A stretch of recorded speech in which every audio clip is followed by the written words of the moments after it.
the movement to the body has three major players.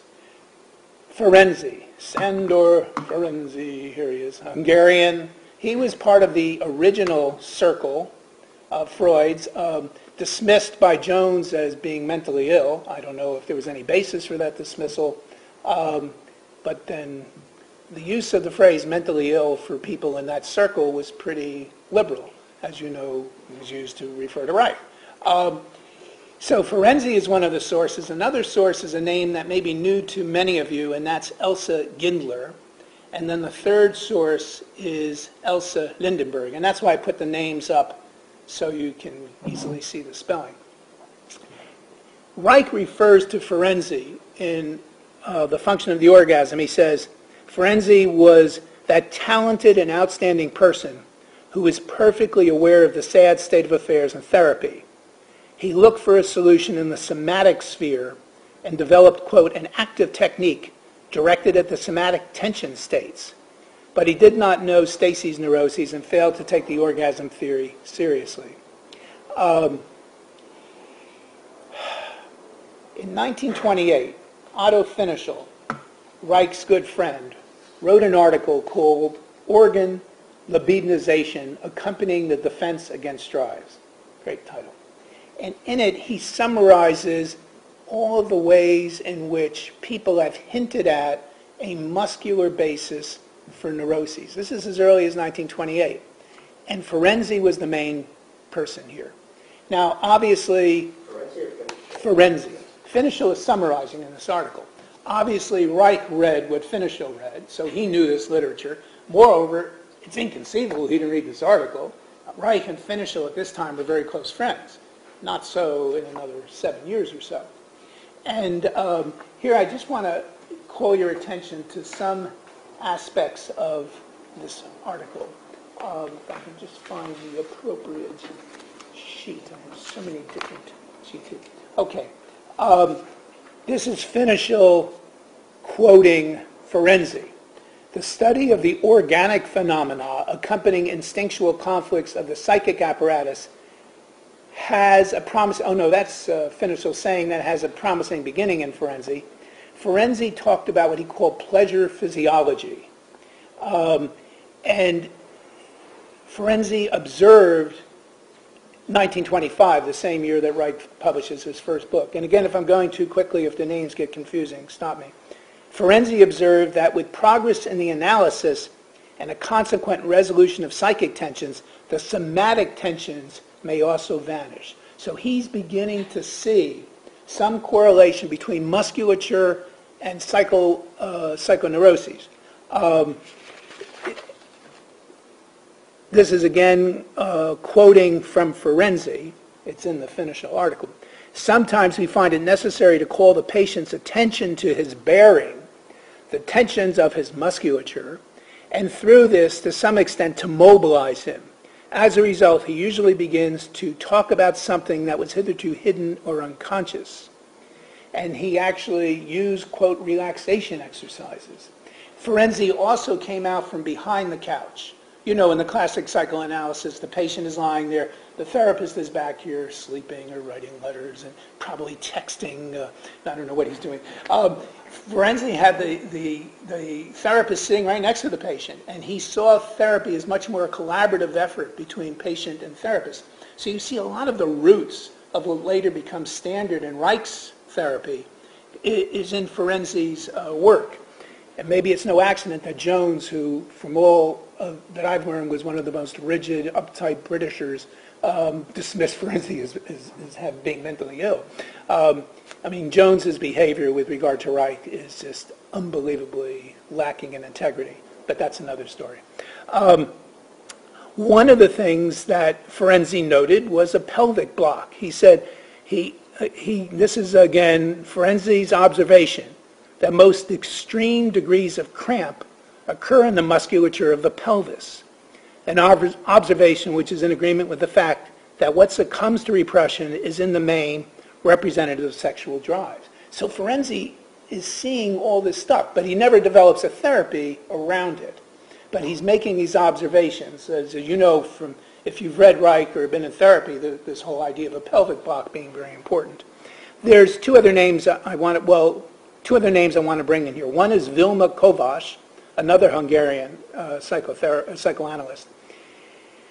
In a 1925 article, Kovács says, the continuing spasm of her, that is a patient's total skeletal musculature, served the purpose, quote, of maintaining and hiding sexual excitement.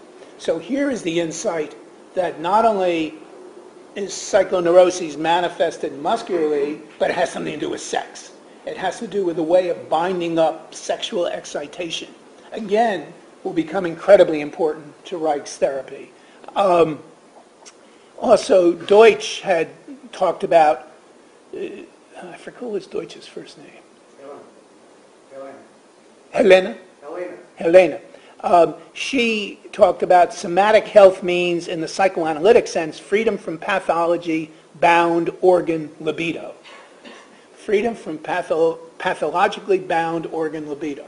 So you see all of these fascinating roots. You know, sometimes people think Reich was a genius, which he was, but he didn't make this stuff up. He was a very smart reader. He absorbed and took in so many different things, and out came his unique therapy. So in any case, I really encourage you to someday read this Finishow article. Now, Reich clearly read all this. Now, movement therapy.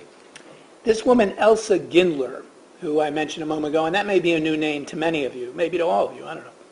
She developed a form of therapeutic movement and breath. She, like Reich, suffered at one point from TB. I don't know if you're aware of it, that both Reich's father and brother died of tuberculosis, and Reich himself got tuberculosis early in 1927. He went to Davos, where he finished writing The Function of the Orgasm, the first one, 1927 function.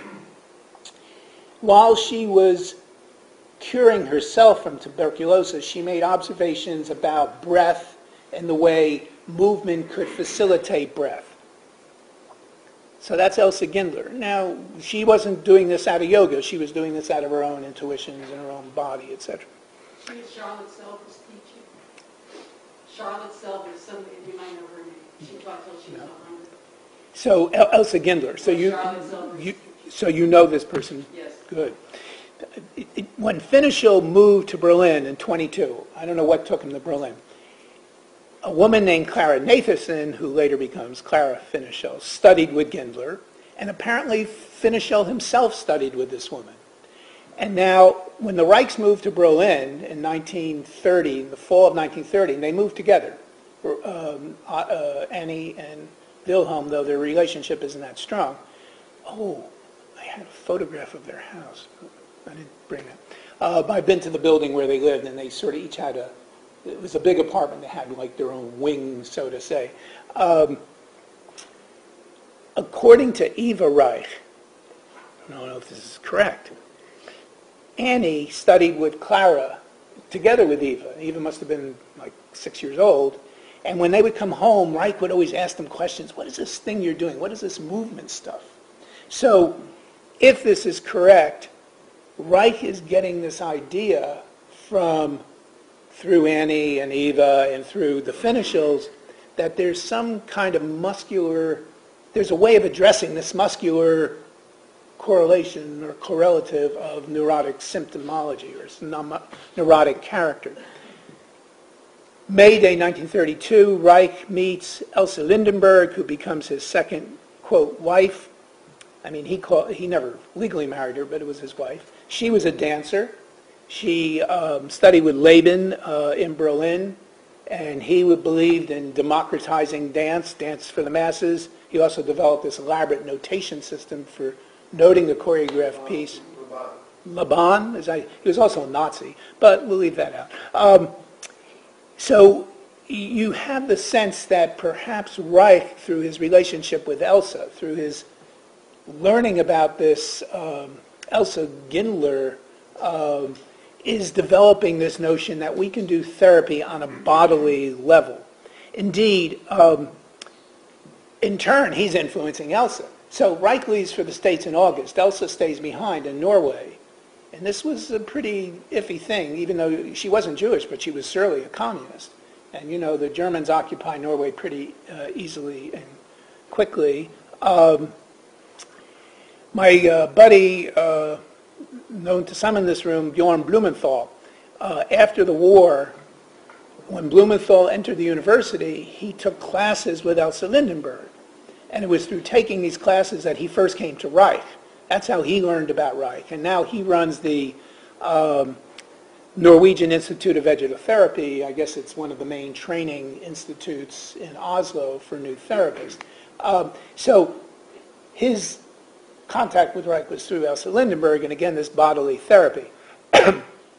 So you have a theoretical commitment. Things must be instantiated on the body. You have the influence of Ferenczi and these other people I mentioned, also this notion of breath. And slowly Reich begins to develop this therapy. In 1937, he writes an article about the respiratory block. So he's already noticing a correlation between the musculature and breathing and the way this is inhibiting the flow of life energy. And by 1938, his patients are disrobing, so he can more clearly see the armor, but also call it to their attention, perhaps by touching or something of that sort. Reich, by the way, I forgot to mention this earlier when I noted Ferenczi had this observation about bearing. Reich was an incredible mimic. He was a very, very good actor. So he could play back to his patient their typical bodily expression or their typical facial expression or something like that to try to make it public. When Neil comes over, Neil and Reich meet in Oslo. Neil comes over in the summers for therapy. He talks about disrobing. So that disrobing business begins around 1938. But again, remember, folks were much more casual about nudity than they are in good old USA. When Reich first comes to the United States, he puts out his English language journal, the Journal of Sex Economy and Organ Research. The first issue occurs in 1942, and the opening article is the history of our institute. And in that article, he says, you know, we're relatively new here, and this is a quote, "There is as yet no pedagogical group, nor one for therapeutic gymnastics." And this raises, what is therapeutic gymnastics? Well, the following year, an article appeared in the IJSO by Lucille Bellamy, and I'll just read 2 paragraphs. The principles of vegetotherapeutic gymnastics was first worked out by Elsa Lindenberg, a co-worker of Dr. Reich's in Norway, beginning around 1936. Thus, although I developed my method independently during the time I myself underwent vegetotherapy, I am not the first to use such a method. And then she says, the underlying principle of vegetotherapy is the establishment of the orgasm reflex. This is also my goal as a teacher of vegetotherapeutic gymnastics. However, it would be untrue for me to assert that orgastic potency may be achieved through gymnastics. It must be plainly understood that I consider such results for my work impossible. It is only through the treatment of the vegetotherapist that orgastic potency is made probable. I don't know how probable it is. I consider vegetotherapeutic gymnastics as a correlate of vegetotherapy. Do not try this at home, I guess. The point here is that Reich recognized the need for, or the possibility of a correlative, is that the right word? Yeah, to the ongoing therapy in the form of exercises of various sorts, at least at this point. My final thing I would like to show you, and forgive me for going a little bit longer than I had planned, but things happen.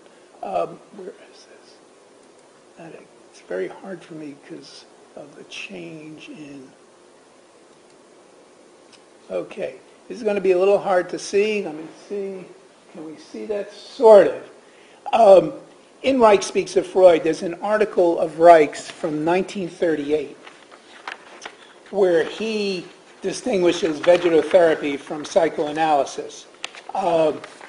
And you can read it yourself. I hope you can read it. I'm not going to, where psychoanalysis talks about repression, vegetotherapy talks about vegetative block. Where psychoanalysis talks about the sexual origins of neuroses, etiology, Vegetotherapy talks about the function of the orgasm and emotional disturbances caused by disturbances to this function, etc. I'm just going to scroll this down a bit. So the goal of psychoanalysis is a discovery of unconscious emotional mechanisms, the